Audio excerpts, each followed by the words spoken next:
Hi, this is Dennis with Second Chance Tackle, and today I have the chance to work on not only an antique reel, but also a fun reel that Scott sent me from his flea market finds, and this one's a beauty.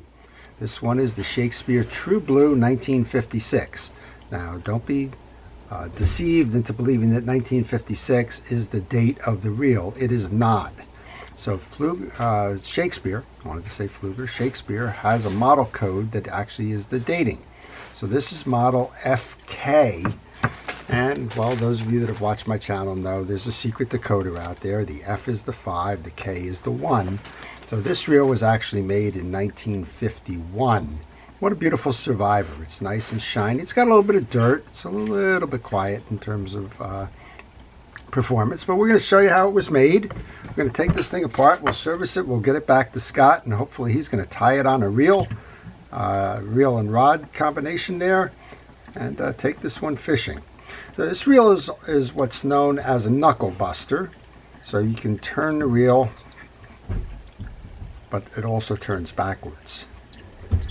So there is no free spool release. There is no anti-reverse.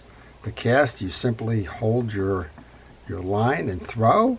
And when you need drag, other than the strength of your arm to hold the handle, the drag is applied by just putting a thumb to slow or to assist with the spool. All right, let's take it off. I'm not sure this is the original, but sure it looks like it could be, except that everything else is German silvered and this one is a brass screw. But regardless, it's holding the handle on, and that's good. I'm going to use a nut driver for this. And we're going to take all of our pieces and parts off. We're going to put them into a parts tray. I use a bottom of a fast food container for that. I've used milk containers, bottoms, and the like. Use whatever you like to organize your pieces and parts. This works for me. And whatever system works for you, that's fine. I'm not prejudiced to one or the other. Whatever makes you work best, we'll go ahead and do that. All right, with that off, we can take the handle off. And we'll just clean that up a little bit.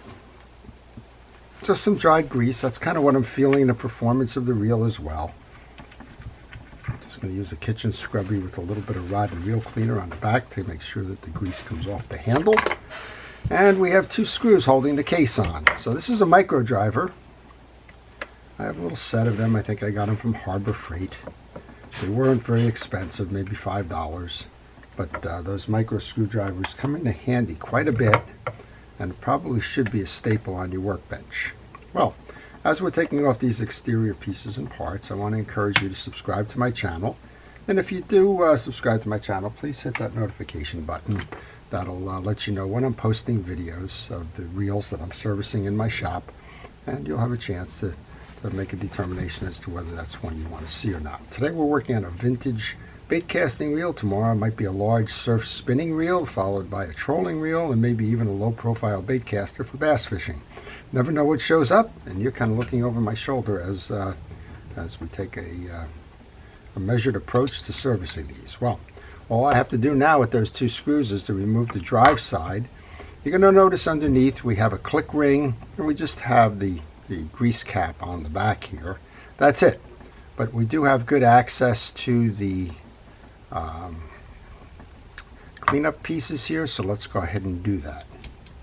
I'm going to remove the dry wheel here, and we're going to pull the clip off here, push it off maybe, which is holding the worm gear in place. Push that off, and then that whole thing should just slide out, and then we should be able to move it down and away. Why am I doing this? I'm doing this to clean the back underneath here. I'm going to use a cotton swab, give that a good nice cleaning there. And while I'm at it, I'm going to take my micro driver. I'm going to remove the screw here.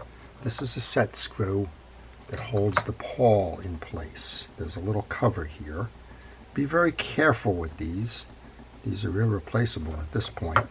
Put those 2 right next to each other. It's kind of dangerous leaving them on my bench, but I'm not going far with these. And once you do that, you can pull out the pawl, and you want to make sure that it's nice and clean And we'll do that just by using a needle nose pliers. Remove the pole shield. And you can see there's some bent up greases and dirts in here. So I'm going to take that, I'll spray it down. And these are almost impossible to replace. So hopefully if you're testing a reel, if you think you got one that you would like to restore, make sure that the pawl and the like is working. So that's your pawl right there in my hand. And as some of you are probably wondering why I'm not wearing that glove on my hand, well, these don't generally get too dirty in terms of servicing them. All right, with that in place, let's turn that around then. Slide it over to the side. Seat that. Well, we actually can put a little bit of grease onto the tab there. I'm just going to use regular fishing reel grease. I'm going to use Penn's Precision Reel Grease to just get a little tab on there. And just slide that back in, and then grab that pawl with my needle nose pliers. That helps when you have big hands like I do. You can kind of get them seated properly. And a little bit more of a steady approach there.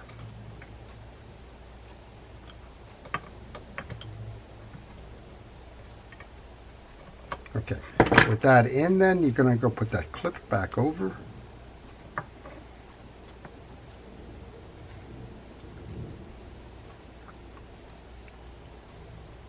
And then once you've set that up, just align it for the hole, for the screw to hold as a tie down. And then we'll take that small screw and we'll put that back in. Be careful with these. Again, they're small. They have a tendency to run on you and hide, and you don't want to do that. Okay, that's the servicing of the line guide mechanism, how you clean it up. And now we should find the little clip here.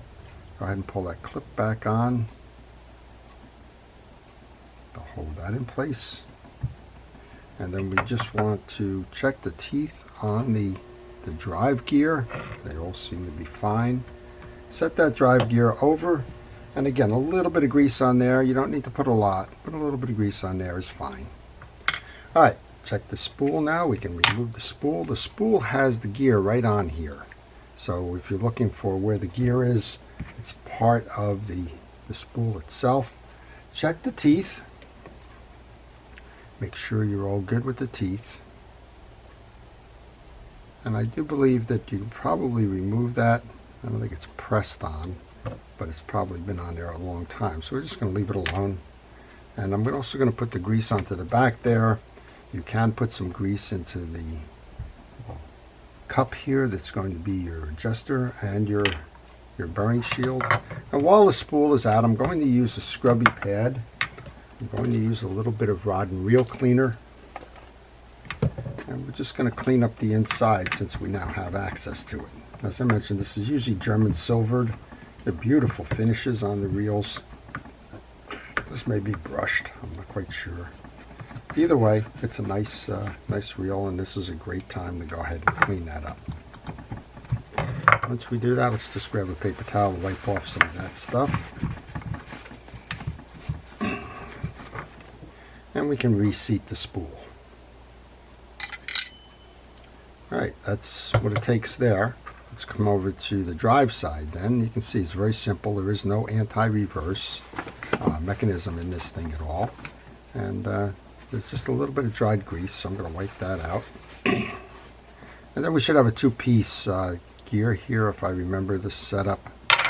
We have our little stud, we have the drive, and we have the main gear. So let's go ahead and make sure we clean all of that up. Check and inspect the teeth of the big gear. That's your main gear. This is going to drive the worm gear for the level wind. Inside of that we have the smaller gear, which is going to drive the spool. Same idea. And then we got the shaft of the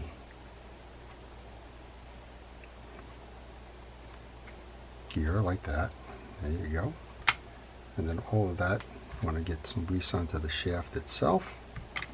That's going to go right through the side plate there, and that's what it takes. Not much, right? Pretty simple reel, but complex in its simplicity. So a lot of folks know that Shakespeare is the one that created the line guide mechanism that's on this reel, and he got it from following the sewing industry. He was up in Massachusetts. He was a jeweler by trade, and I believe a clockmaker, William Shakespeare. He settled in Kalamazoo, Michigan. That's where the plant was. But he was always interested in how the mechanics could work to make it self-winding as opposed to you having to provide the line guide. And he found it in a sewing machine plant, and found it by the way that they put the bobbins, the thread onto bobbins for sewing. So that's kind of where he came from. He designed the level line guide, and to this day we're still using variants of that. Alright, so we're going to put one case screw in. Let's go up top, put the other case screw in, and we'll give it a test, see how we did. Beautiful reel. Simple. What is it, 10 parts maybe? It wasn't a lot, but effective.